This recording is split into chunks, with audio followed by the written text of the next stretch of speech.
yang dikasihi Tuhan, kembali lagi di program Healing, di Healing Series. Hari ini adalah episode yang kedua. Baiklah saudara, jika saudara belum mengikuti episode 1, saya sangat menyarankan saudara lihat episode yang nomor 1, karena di situ banyak konsep-konsep yang harus diluruskan, yang telah kita luruskan, dan saya percaya Roh Kudus sendiri yang akan mengajari kita semua. Baiklah saudara, kita akan lanjut di episode 2 ini. Ya, di saat terakhir episode 1 kita sudah membahas bahwa sakit penyakit bukan berasal dari Tuhan. Ya. Dan di akhir episode 1 kita juga membahas tentang kata, apakah benar Tuhan mengizinkan orang sakit. Ya, kita sudah tahu jawabannya sebetulnya sangat simpel. Jika saudara sebagai orang tua, apakah saudara akan mengizinkan anakmu sakit? Jawabannya tidak.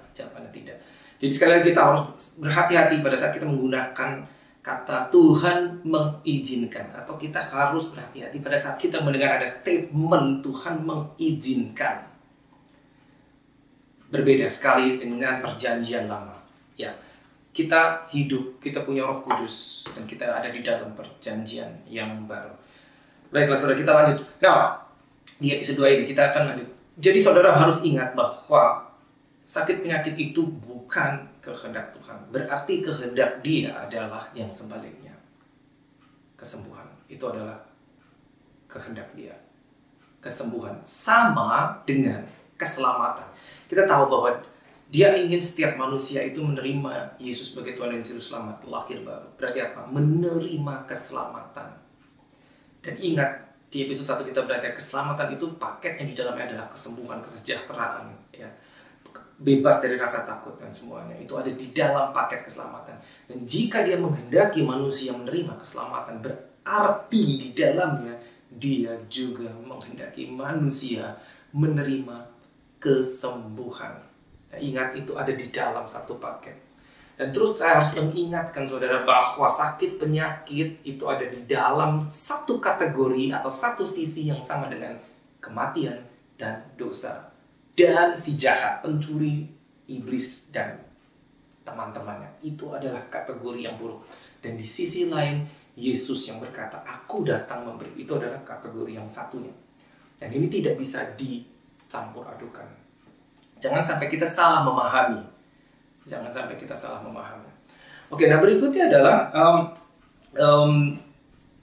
pada saat kita belajar tentang healing, divine healing atau kesembuhan ilahi, ya, kita harus ingat bahwa pengalaman orang atau pengalaman kita sendiri, kita tidak bisa menjadikannya sebagai sebuah standar. Saya ulangi saudara, kita tidak bisa menjadikan pengalaman orang atau pengalaman kita menjadi sebuah standar.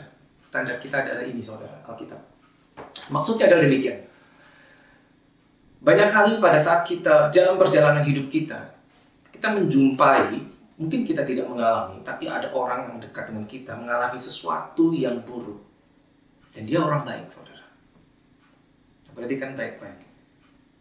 Lalu kita timbul pertanyaan dalam pikiran kita. Mengapa itu bisa terjadi dalam hidup dia? Padahal dia orang baik.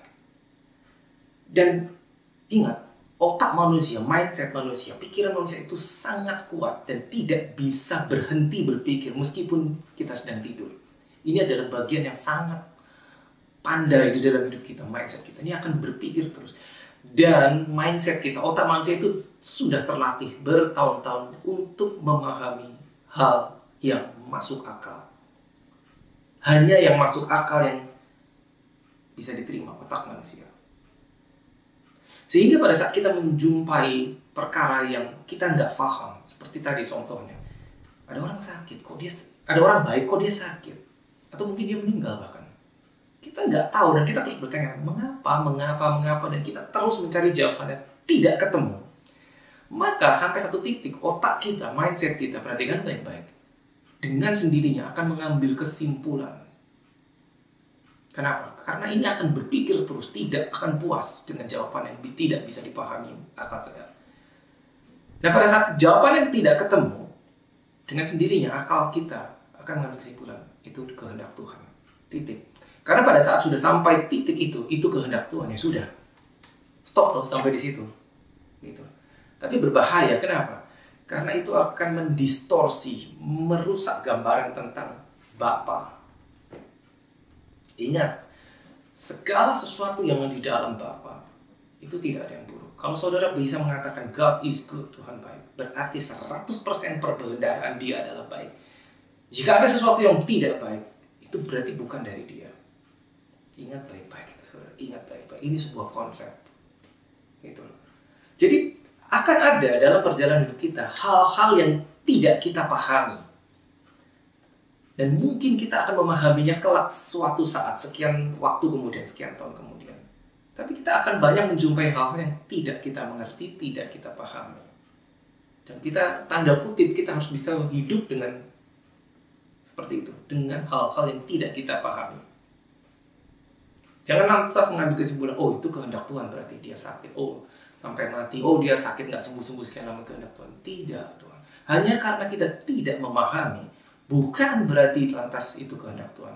Ingat, kepala kita, mindset kita, otak kita akan dengan mudah mengambil kesimpulan itu kehendak Tuhan. Karena kita nggak paham. Itu adalah hal yang akan kita ambil kesimpulan itu secara sendirinya untuk meredakan aktivitas otak kita yang nggak mau ngerti ini. Ingat, ini sudah terlatih untuk bisa memahami hal-hal yang masuk akal saja. Itulah sebabnya pada saat kita membaca firman Tuhan, kita tahu Yesus itu mengatakan, mengajarkan banyak hal-hal yang tanda kutip tidak masuk akal buat manusia. Makanya tidak mudah kita memahami. Makanya kita perlu iman, saudara. Mari kita jujur, ajaran-ajaran Yesus kan lebih banyak yang tidak masuk akal. Benar kan? Gitu. Dan kalau kita mau mengikut Yesus, kita harus mengikuti ajarannya. Dan kita nggak bisa pakai otak kita. Tidak bisa. By faith semuanya. Kalau kita terus mengandalkan ini, saudara, pikiran kita, seberapapun pandainya engkau, kita akan sampai kepada yang namanya error. Error. Distorsi. Ya. Misconception. Meleset. Keliru. Ya. Jadi ingat baik-baik. Pengalaman orang, siapapun itu, pengalaman kita sendiri pun tidak bisa dijadikan standar. Standar kita harus 100% firman Tuhan. Dan kita harus berani mengakui bahwa kebenarannya firman itu 100%. Dari dulu, sekarang, dan selamanya itu pasti benar. Pasti benar. Alkitab mengajarkan kita, kalau dia sudah mengatakannya, dia pasti akan melakukannya. Sekali lagi ini konsep penting. Segala sesuatu yang keluar dari mulutnya, mulut Bapa, melalui Kristus Yesus sekalipun, pasti dia akan genapi. Meskipun kita belum lihat, meskipun tanda kutip kita yang kita lihat adalah kebalikannya. Tidak mungkin salah Alkitabnya. Berarti yang mana yang salah dong? Mungkin kita tidak tahu, biarkanlah kita tidak tahu saat ini. Karena jika kita terus memaksakan diri kita mencari tahu, kita akan melukai iman kita. Karena sampai satu titik kita akan meragukan Alkitab. Hanya karena kita tidak paham. Ingat baik-baik, saudara. Hanya karena kita tidak paham, kita bisa meragukan kebaikan Tuhan. Kita bisa meragukan janji Tuhan. Oke? Jadi, jika saudara melihat ada seorang sakit, dia orang Kristen, bahkan dia orang baik, lama nggak sembuh-sembuh, jangan mempertanyakan kebaikan Tuhan. Jangan. Tidak demikian caranya. Jika engkau ingin hidup di dalam divine healing, kita harus berani mempercayai yang ini. Ingat, kita dipanggil bukan menjadi judge atau hakim. Kita ingin tahu kenapa sih dia kok nggak sembuh-sembuh. Kenapa? Mengapa dia mengalami ini? Lalu ini akan berkreasi otak kita dan sampai ke titik, jangan-jangan nanti saya ngalami seperti dia. Nggak, saudara? Familiar kan? Jangan-jangan saya juga bisa mengalami apa yang dia alami. No. Tidak demikian. Standarmu adalah ini. Kalau dia bilang, Tuhan sudah bilang A, maka yang terjadi adalah A. Meskipun kita tidak paham, meskipun belum kita lihat, meskipun yang kita lihat sebaliknya atau bertentangan. Sekali lagi, berani percaya dengan firman 100%. Meskipun yang kita lihat kelihatannya berbeda atau bahkan bertentangan. Oke, baik. Nah, pada saat kita belajar tentang healing, akan ada dua hal nantinya. Apa itu maksudnya dua hal? Oke. Oke, nomor satu adalah healing untuk dirimu sendiri, kesembuhan untuk kita. Dan yang satunya adalah kesembuhan untuk orang lain. Kesembuhan untuk orang lain maksudnya apa? Maksudnya adalah engkau melayani kesembuhan. Selalu ada dua hal. Kesembuhan untuk kita, kesembuhan untuk orang lain. Ya, pada saat kita melayani kesembuhan orang lain. Tapi apapun itu, kita harus 100% firm. Kokoh, berdiri di atas firman Tuhan. Tidak bisa ragu, tidak bisa goncang, tidak bisa goyah. Bahkan untuk hal-hal yang kita tidak pahami. Dan ingat, firman-Nya tidak akan pernah salah. Oke, pada saat kita berdiri untuk kesembuhan, mempercayai kesembuhan, apakah itu untuk diri kita sendiri, apakah melayani kesembuhan, kita harus punya landasan untuk berdiri. Kita berdiri di atas sesuatu yang kokoh. Landasannya adalah Alkitab. Apa yang tertulis. Ingat, selalu kembali apa yang tertulis. Bukan apa yang engkau dengar. Bukan apa kata tradisi. Bahkan bukan apa kata pengalamanmu. Bukan. Apa yang tertulis. Itulah. Maka Yesus berkata pada saat ia dicobai di padang gurun. Ada tertulis, ada tertulis, ada tertulis. Berarti maksudnya apa? Maksudnya kita harus benar-benar tahu yang ditulis ini apa. Saudara mungkin pernah dengar ada statement orang berkata, oke, saya mengalami gini-gini, ya sudah, saya imani aja. Pokoknya saya imani aja, pasti terjadi. Oke, itu bagus, saya imani. Tapi sebetulnya kayak belum selesai. Pada saat kita berkata, saya imani, pertanyaannya, tahukah engkau di mana engkau berdiri? Karena pernyataan saya imani itu tidak cukup. Karena yang membuat berbeda adalah firman Tuhan. Yang punya kuasa adalah firman-Nya. Apa yang tertulis. Jika kita cuma berkata, saya imani, tapi kita tidak tahu di mana itu ada di dalam Alkitab. Itu seperti kita berdiri, tapi tidak ada landasannya. Jadi kita nggak bisa main klaim ini itu aja kalau kita tidak tahu itu ada di mana di Alkitab. Mungkin ini mengejutkan, tapi demikian adanya, saudara. Kita bicara tentang healing, kita belajar tentang healing. Saudara harus punya segudang ayat tentang healing. Dan itu harus ada di memori otakmu. Sehingga dalam kondisi apapun, itu bisa kau keluarkan dari mulutmu dengan berkata, ada tertulis.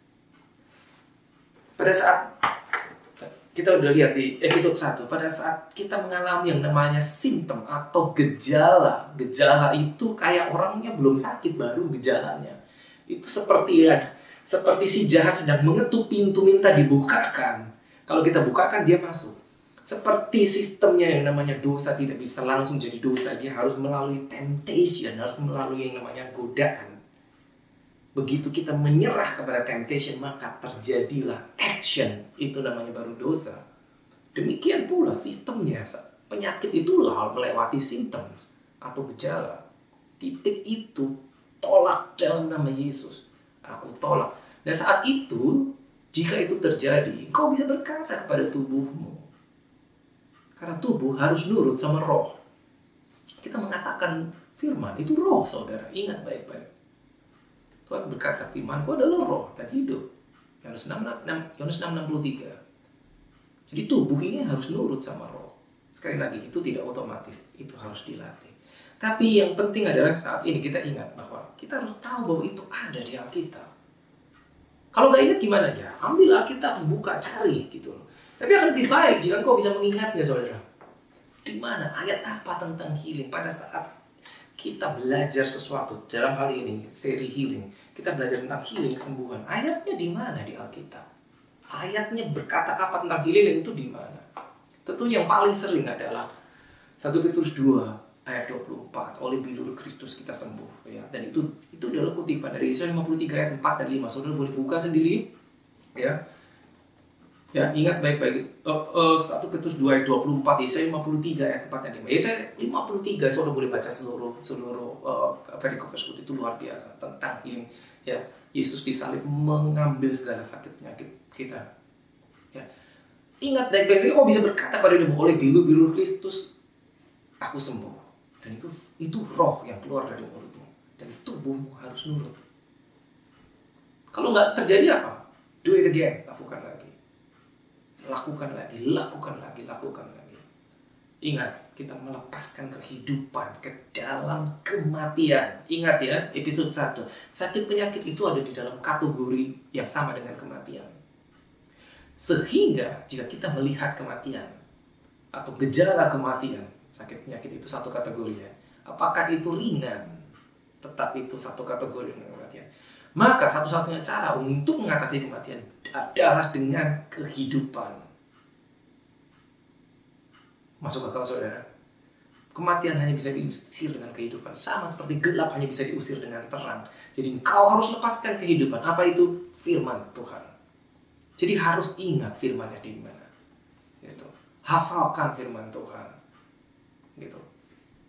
Ayat favorit saya secara pribadi yaitu tadi 1 Petrus 2:24. Itu paling sering saya kutip secara pribadi bagi diri saya sendiri. Ya, masih banyak yang lain. Matius 8:17, Mazmur 107 ayat 20 dan banyak lagi. Mazmur 91. Saudara harus buka Alkitab, saudara harus pelajari. Nanti kita akan banyak buka Alkitab di episode selanjutnya. Tapi sekali lagi, konsepnya saudara harus dapat benar-benar pegang baik-baik dan jangan terdistorsi. Ingat, jangan terdistorsi. Ya. Jika ada pertanyaan mengapa ini terjadi, mengapa itu terjadi saat itu saudara tidak mengerti, jangan langsung mengambil kesimpulan, oh itu kehendak Tuhan. No. Ingat, perbendaharaan dari Tuhan tidak ada yang buruk. Sakit itu buruk. Itu bukan dari Tuhan. Selesai. Apa Tuhan mengizinkan?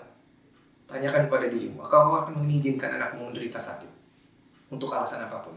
Jika tidak, lebih lagi dia tidak akan mengizinkan.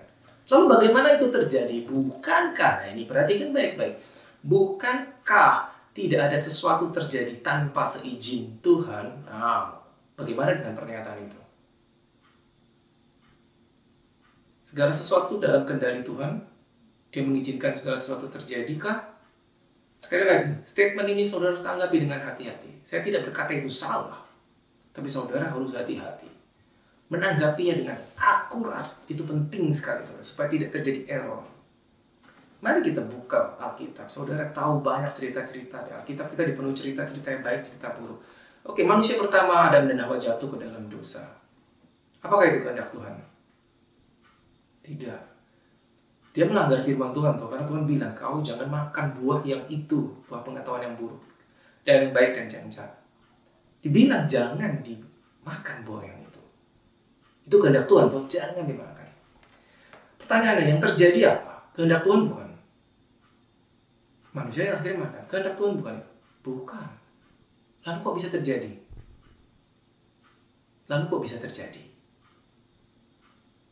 Nah, saudara bisa berpikir sekarang. Apakah segala sesuatu yang terjadi kehendak Tuhan? Tuhan berdaulat. Yes, Tuhan berdaulat. Nanti suatu saat kita akan masuk materi tentang the sovereignty of God, kedaulatan Tuhan. Tapi ingat, konsepnya saudara harus tangkap baik-baik. Ya, itu bukan kehendak Tuhan, tapi kok bisa terjadi? Bisa. Kenapa? Karena manusia diberi kuasa. Saudara ingat baik. Kita hidup di dunia yang sudah jatuh. Fallen earth. Sehingga banyak hal-hal buruk terjadi di sekeliling kita. Kalau kita boleh jujur, banyak hal-hal buruk yang terjadi, yang menyebabkan bencana, bahkan malapetaka. Itu adalah akibat ulah manusia sendiri toh. Lalu kita mengatakan, ya kehendak Tuhan lah. Kalau Tuhan nggak berkehendak, apa bisa terjadi? Manusia bangsa satu berperang melawan bangsa lain, korban jiwa begitu banyak, saling membinasakan. Lalu kita berkata, ya kehendak Tuhan lah. Kalau enggak, mana mungkin terjadi? Apakah kehendak Tuhan manusia mati, manusia saling membunuh? Oh, mari kita kembali ke Alkitab. Banyak kehendak, bukan kehendak Tuhan bahkan terjadi. Banyak saudara. Gitu loh. Lalu di mana kedaulatan Tuhan? Kita akan belajar lebih jauh kedaulatan Tuhan. Apa itu artinya kedaulatan Tuhan? Tapi bukan di seri yang ini, ada di seri yang lain. Ya. Tapi saudara harus ingat, hati-hati dengan statement-statement yang beredar di luar sana. Kelihatannya benar, mungkin tidak 100% salah. Ya. Tapi kau harus menerimanya dengan akurat dan menerapkannya dengan akurat. Sehingga tidak mendistorsi imanmu, tidak mendistorsi cara pandangmu dan tentang Bapa di surga. Oke? Lebih jauh lagi. Oke, statement berikut adalah healing adalah selalu kehendak Tuhan. kehendak Bapa. Kesembuhan adalah kehendak Bapa. Jadi jika ada seorang sakit, kehendak Tuhan adalah selalu dia untuk sembuh. Ingat, sakit penyakit bukan dari Tuhan, maka kehendak Dia adalah sebaliknya. Sakit penyakit seperti dosa, ibaratnya bukan kehendak Tuhan. Kehendak Tuhan adalah sebaliknya. Manusia hidup benar karena dosa diambil, ditanggung. Demikian pula pada saat ada seorang menderita sakit penyakit, kehendak Tuhan adalah sembuh. Pasti sembuh. Tidak usah ragu. Tidak harus kita berpikir apakah ini kehendak Tuhan ya. Kau menderita ini, saya menderita ini. Jangan-jangan ini kehendak Tuhan. Jangan terdistorsi. Ingat baik-baik, perbenaran Dia adalah segala sesuatu yang baik. Gitu. Jadi, jika kau menjumpai ada seorang sakit, saudaramu, kerabatmu, tidak usah berpikir kelamaan bahwa itu kehendak Tuhan apa bukan. Titik itu langsung tumpang tangan. Berkata, in the name of Jesus be healed. Engkau dipakai sebagai alat Tuhan untuk menyembuhkannya. Nanti kita akan sampai ke situ. Tapi saya masih membahas tentang konsep. Ya, tapi ingat, ini konsep bahwa kehendak Tuhan adalah yang baik, bukan sakit penyakit. Ya, jadi healing selalu adalah kehendak Tuhan. Tidak perlu diragukan. Baik, lanjut. Nah, sekarang bagaimana jika seseorang mengalami, katakanlah engkau saudara, mengalami sakit penyakit? Bagaimana reaksi kita? Nah, ingat bahwa kita akan melihat healing for ourselves, healing untuk kita dan healing untuk orang lain. Tapi bagaimana jika kita katakanlah mengalami gejala-gejala, gitu loh? Ya, saya sudah sempat singgung di awal bahwa kita harus aktif. Maksudnya aktif begini, saudara. Ya, segala sesuatu masuk itu melewati pintu, ya, atau jendela katakanlah. Tapi ada titik di mana hal buruk tersebut masuk. Titik itu kita harus merespon dengan menolak. Nah, kita harus aktif menolak hal yang buruk. Sama sistemnya dengan kita aktif menolak hal yang buruk. Jika kita tahu itu dosa, kita tahu itu salah. Demikian pula sakit penyakit. Kita harus aktif menolak segala yang namanya gejala-gejala buruk yang menuju kepada penyakit, menuju kepada sesuatu yang kita tahu, ini nggak benar nih. Mungkin saudara sedang merasa badan saudara nggak enak atau kepala sakit, atau tolak dalam nama Yesus, tolak. Maksudnya adalah aktif berdiri karena kita sudah tahu kebenarannya.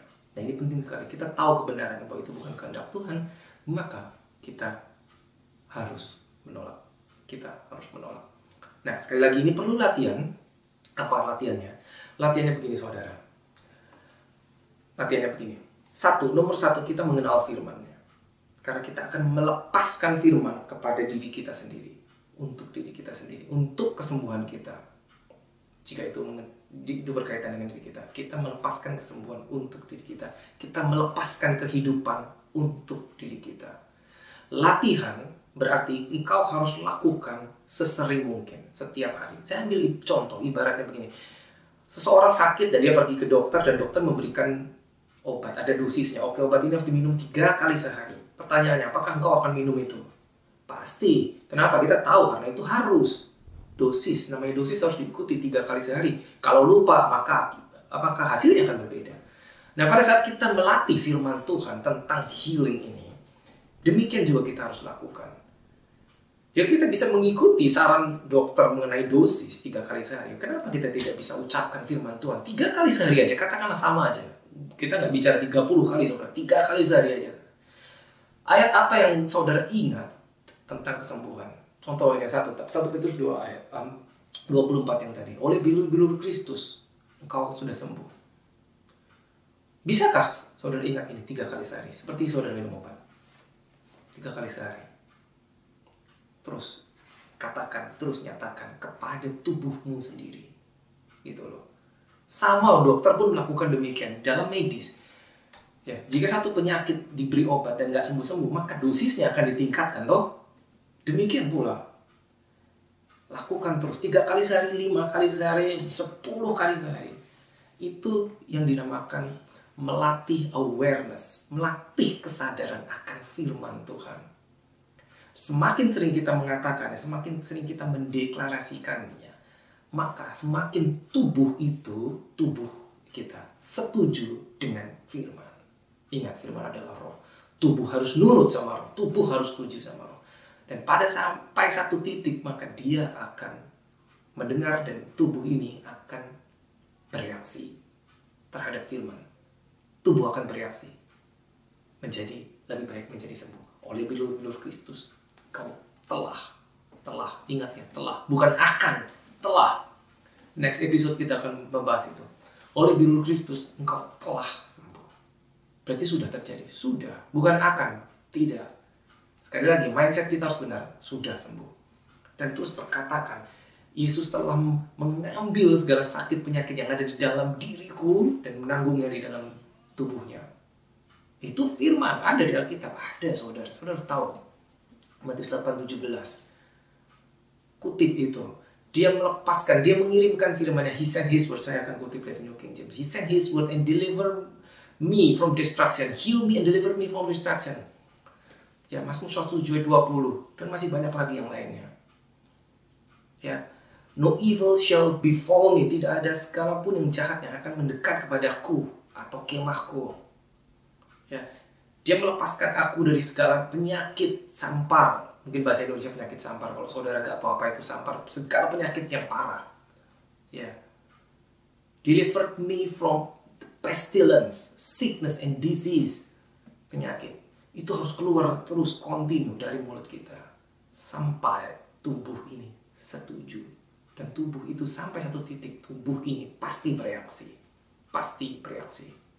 Terus latih kesadaran akan firman. Oke, baik, waktu saya habis. Oke, demikian saja untuk episode 2 dan kita akan jumpa lagi di episode yang ketiga. Dan ingat, standar kita adalah firman Tuhan. Segala yang tertulis. Oke, Tuhan berkati.